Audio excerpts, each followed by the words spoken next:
So in other words, all of these peaceful remedies under the law that exists have not worked. Is there any indication that they will work in the future? No. We've tried them. We've tried A, B, C, D, E. Doesn't work. We've been patient. Hasn't worked. What's the conclusion? Katie? Yeah, war is necessary. Yeah, we have to fight. If we want to be free, we're going to have to fight. Now, that's a strong, strong conclusion. It's a very strong conclusion. Is it a conclusion that this country has taken periodically in its history? Yes. Is it a conclusion that most countries have taken periodically in their histories? Yes, for various reasons.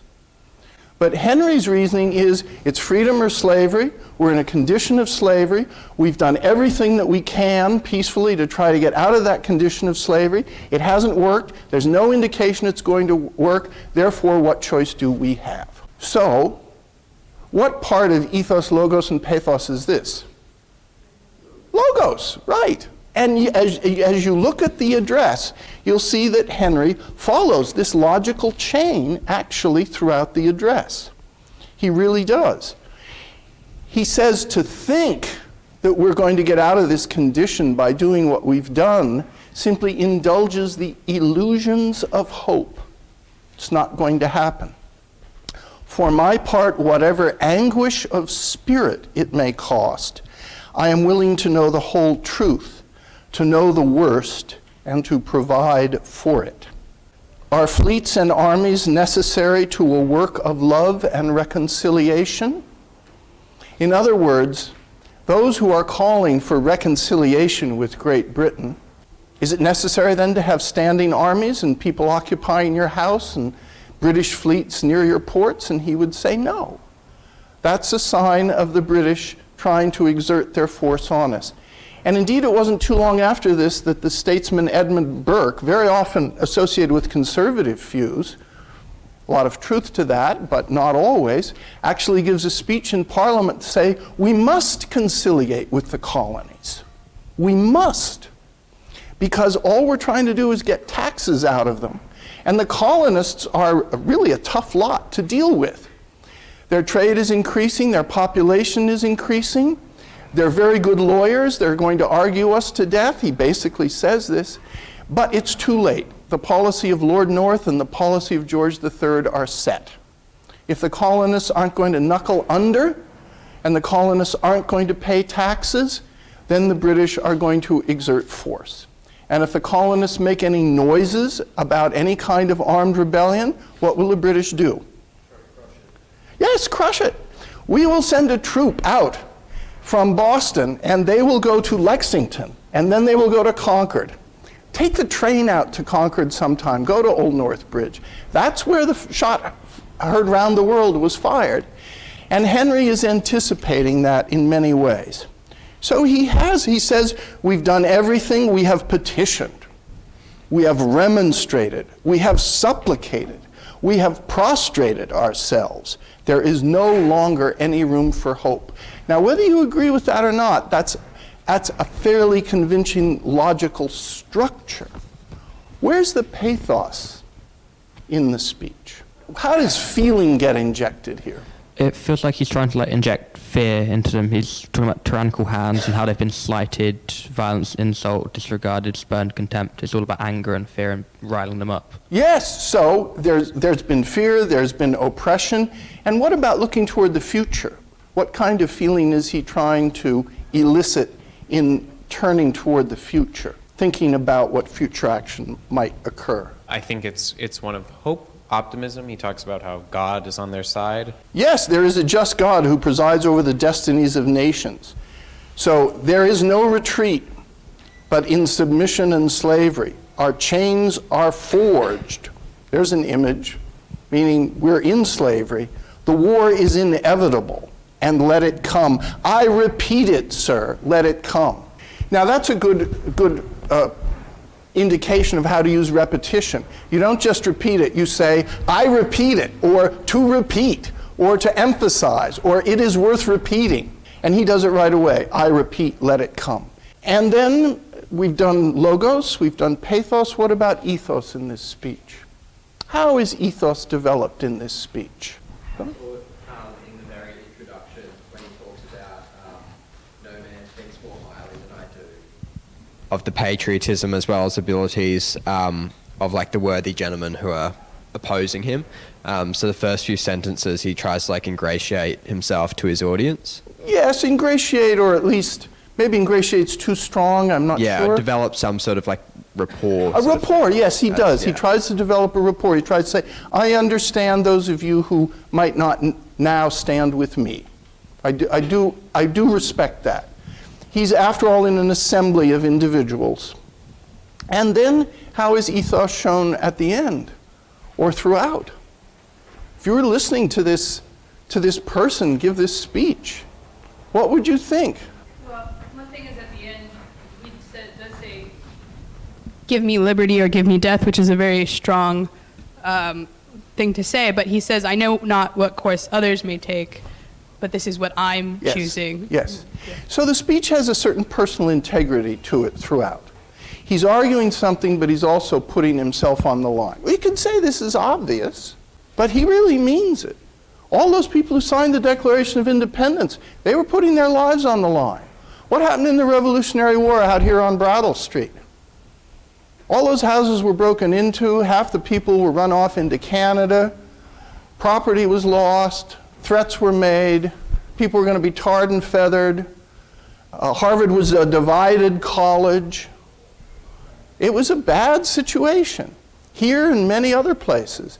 It's remarkable how many people who were colonists did not fight and did not want the war. They went to Canada, or they laid low for a while. It was not a movement of 80 or 90% of the population that created the American Revolution. It simply wasn't. Just the way it wasn't a movement of 80 or 90% of the people who wanted to abolish slavery. It's a much smaller number, constantly active for something they believed to be just. So as I mentioned before, we don't know if Patrick Henry actually said these words or not. This is not recorded at the time he supposedly gave this speech. It's written up later for a collection of his addresses, and it's just possible that the person who wrote it up either embellished it or sat down and said, how are we going to do logos, pathos, and ethos? It's possible. But some people remembered the address. And whether it is fully remembered accurately or whether it is to some degree composed later, it has justifiably become famous because it is an anticipation of a great event that occurred later, and it uses all of those rhetorical techniques to achieve its end. And it does so in a pretty brief space. This is the question. What are we going to do about it? What we've done about it doesn't work. What's the result? Well, the result is we're going to have to fight. And as for me, I respect your opinion, but I'm willing to put everything on the line for this cause myself. I will do that. And Henry did do that. Now, interestingly enough, a few classes from now, we will see that Patrick Henry actually opposed the ratification of the new federal Constitution in the late 1780s because he thought it gave too much power to the federal government. So in the debate in the state of Virginia, Henry argues against it, and Madison, Monroe, they argue for it. So we'll take a look at that in a couple weeks. But Henry, in that speech too, shows great logical and feeling adeptness in trying to persuade people that the new federal Constitution is not worth ratifying. He fails in that case, but he tries hard to get it to be defeated. Now, let's look at a new question for a few minutes. I don't think it's that hard, but it's very important, and it's the question of fallacies. So I ask you to read a little bit about fallacies in classical rhetoric for the modern student. What are rhetorical fallacies? We have posted, have we posted Love is a Fallacy yet? Yes. There is something posted on the course website which is amusing and interesting to read and instructive. It's called Love is a Fallacy. It's written by a man named Max Schulman, and it was published in 1951. So you'll enjoy reading it. It's also, to my mind, somewhat dated because it has a rather stereotypical view of women and men. It's right out from the 1950s, so you're going to have to take that in as you read it. But the logical points it makes about fallacies are put in the context of a story, and they're very interesting. Fallacies are, in a sense, non sequiturs, okay? What is a non sequitur? That's a Latin phrase you may have heard. Non sequitur. Philip, you studied Latin, yes? Did you? A little bit, all right. Like it does not follow. It does not follow, yeah, non sequitur. It's related to the word sequel. Non sequitur means it doesn't follow. All right?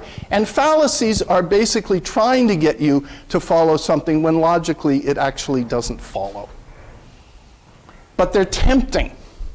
They're tempting things. You all know the words to the Harvard fight song?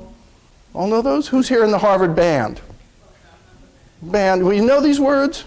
Illegitimum non carborundum. Oh, I hear these?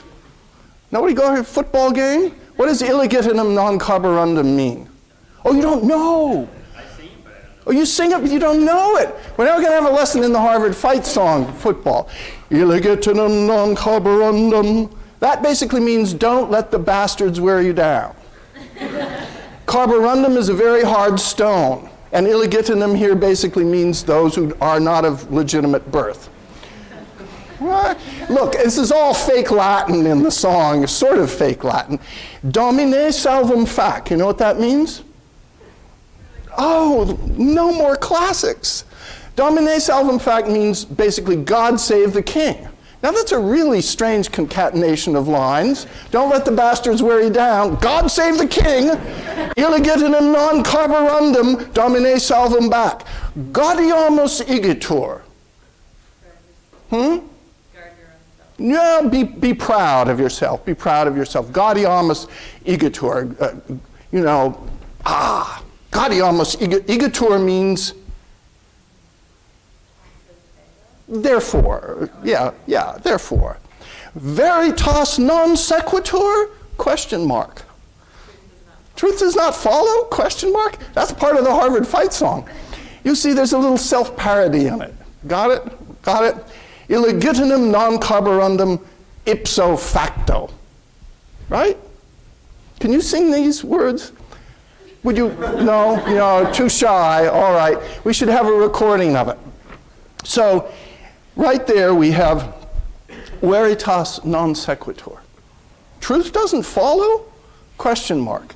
It's a comedic version of a kind of jumbled bunch of language that amounts to a true fallacy of sorts. But fallacies are important. What if you have an invalid syllogism? Is that a fallacy? Sure, of course it's a fallacy. Invalid syllogism should immediately set off a red light. A major premise, a minor premise, and a conclusion that doesn't follow, something invalid about that, that is a fallacy. It has all the form and appearance of a syllogism, but that doesn't mean it's valid. You have to make the decision on that. All right? Faulty analogies. That's another one. You listen to an analogy. Now, some analogies may be true. It takes a whole village to educate a child. Maybe that's a true analogy. Thomas Payne says in Common Sense, and as a man who is attached to a prostitute, well, you don't know quite where that analogy is going. Maybe it's a good one and maybe it's not. You'll have to look at Payne and see if you agree with it. So analogies are tempting because they force you to draw a kind of conclusion. Historical analogies are tempting, but they aren't always accurate. Analogies set up the mind into activity and make you draw conclusions. I've been told that many companies now give prospective applicants analogy tests because they think it shows imaginative and quickness of mind. So if you apply to McKinsey or Goldman Sachs or something like that, they might give you as part of a battery of tests an analogy test. Quite a few companies do that now. It's to show how quickly your mind deals with comparisons and images, but it can be false. Or begging the question. What is begging the question? It's misused today all the time. Somebody says this is true and then that may happen, so that begs the question that, meaning it prompts the question or it forces the question. But what is the original meaning of begging the question? It means circular reasoning. That's what it really means. To beg the question means that you're actually putting something down as a premise and then saying that you've proved the premise, having used the premise as a way to prove it. And there are examples in Corbett about this. Or another fallacy, the red herring. It's a funny phrase. What is a red herring? It means that something entirely off topic is going to be introduced into the discourse in order to distract you. This ever happen? Sure it does. People in a political speech or in active persuasion, or if they're opposing someone, they very often may introduce something which is completely beside the point. That's really what a red herring is. That's beside the point. That doesn't pertain. It may sound like it because there may be words in it that are similar to the point being made, but it's not the point at all. So red herring is something to avoid. I actually don't know where that phrase red herring came from. It's a bizarre phrase. But it's an interesting one. So I want to give you an example, too, of some fallacies from something that was written, alas, I have to say it, by some of my compatriots in the humanities. It's a piece of writing which I look back on with some shuddering. The consensus of most of the dominant theories and the perspective of many of the best practitioners of modern thought and the best contemporary work in the humanities shows that there are no truths which may be relied upon permanently. Many who are distrustful of the modern critique of objectivity assumes that it gives license to anything, since there would appear to be on this account no objective grounds of argument, only various versions of personal or political interest. Well, what do they then say about that objection? That's a counter-argument, right? If everything is up for grabs, then how are you ever going to make a decision? Well, here's how the people writing that booklet chose to address that. This is not the place to enter into an extensive discussion of the philosophical positions that have been taken up around this problem. Yeah, it wasn't the place. And it was never done. So what was happening there? What was happening in that little rhetorical move? All of those phrases, the consensus of the most dominant theories, the perspective of the best practitioners of modern thought, the best contemporary work in the humanities, and then raising that objection about, well, if there's nothing at all stable and objective, how can we make any decisions at all? Well, this is not the place to enter into an extensive discussion of the philosophical positions that have been taken up around this problem. What do you make of that? Philip? Why did he start talking about it to begin with if he's not going to address it? Well, because, very good question. Because you want to make the point that certain kinds of claims about truth are not to be trusted. So you've made that point, and then you brought up the fact that, well, if that's true, then what claims about truth can be trusted? Is everything just up for grabs? Is it your version and your version and your version and anyone's version? And the response to that is, well, no, this isn't the time or place to take up that complex philosophical question. So yes, in a sense, why bring it up in the first place? The reason to bring it up in the first place is a rhetorical move to try to advance a certain position, and then to realize that there is a flaw in it, and then to say, well, you know, we don't really have time here to address that flaw. So is that a successful rhetorical strategy? Could be. Could be. If you read that, you might. But you're shaking your head, no? No, it wasn't for me. When I read that, I thought, wait a minute.